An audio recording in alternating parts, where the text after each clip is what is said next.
Salut tout le monde, bonne rentrée à tous et bienvenue sur la chaîne. Je suis trop content comme d'habitude de vous accueillir pour qu'on cuisine ensemble et aujourd'hui on va se faire une super tarte au chocolat qui va être délicieuse. On va la faire avec la pâte sucrée qu'on a vue le vendredi avant les vacances. Donc tout de suite c'est parti, prêt, partez, dégustez.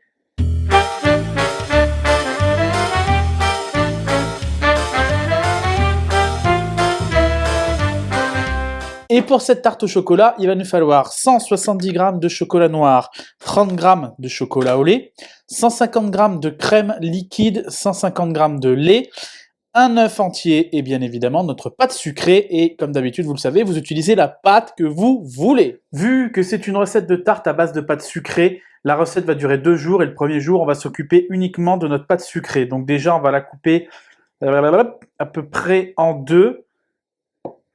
Alors, si vous la faites à base de pâte sucrée, elle va durer 2 jours. Sinon, c'est une recette qui va durer un seul jour. Pourquoi la couper en deux? Alors, pour d'abord étaler notre fond de tarte. Et la deuxième pour étaler le bord de notre fond de tarte. J'avais dit que je vous montrerai comment foncer un cercle à tarte. Alors,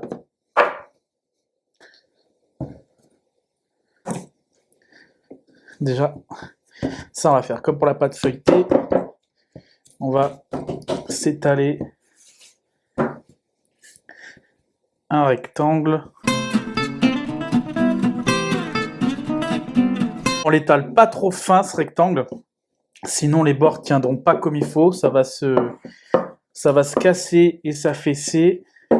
On va le parer. Bon, là, c'est pas la peine. Alors, ma hauteur de moule de cercle à tarte fait 3 cm et demi, si je ne dis pas de bêtises. Oui, c'est ça. Donc, on va venir le couper à 4 cm et demi. On va faire 1 cm de plus. Hop, et on va en faire... On va faire une deuxième bande parce que ça ne suffira pas. On va ensuite abaisser notre fond. Toc, parfait comme ça. Et une fois que c'est fait, on va mettre tout ça au frigo pour au moins 1 heure. Alors, on va commencer par le fond. Bon, après, vous pouvez commencer par ce que vous voulez, ou le fond ou le tour, peu importe. Ensuite...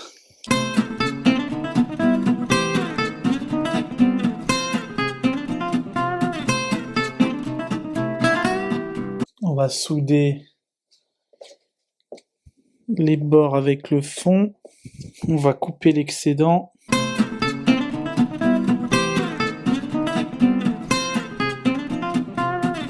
On va la piquer bien partout.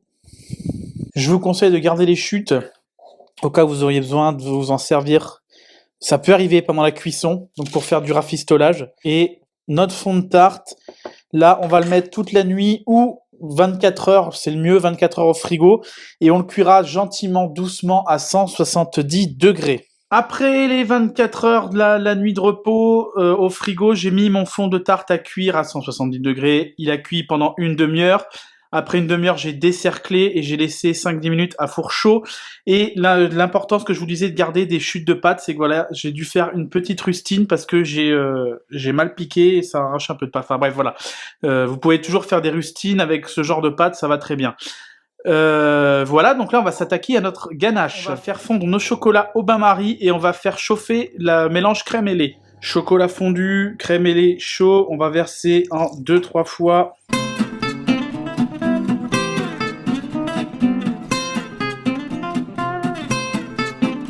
On va ajouter notre œuf entier.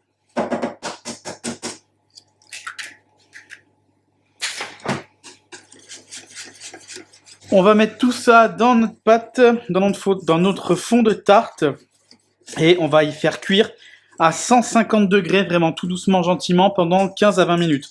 Et on verse la ganache dans notre fond de tarte directement à l'entrée du four pour éviter les catastrophes de renverser et compagnie. Voilà donc une demi-heure de cuisson. Il faut que ce soit légèrement tremblotant comme ça, voire même un poil plus, ce serait impeccable. Et ben voilà pour cette tarte au chocolat. Je vais pas la goûter devant vous cette tarte pour une fois parce qu'elle est le jour où je tourne là, je l'emmène ce soir, on se voit avec les mandarins, donc elle sera pour là-bas, donc c'est pour ça que je ne la goûterai pas ici en vidéo. Je vous remercie de votre fidélité. Pensez à bien vous abonner, à lâcher un petit like, un petit commentaire et à partager la vidéo, à bien nous suivre sur tous les réseaux sociaux, Facebook, Instagram et TikTok. Et puis, on se retrouve vendredi pour une nouvelle recette. Moi, je vous dis les amis, bonne app, prenez soin de vous et tous en cuisine. Salut!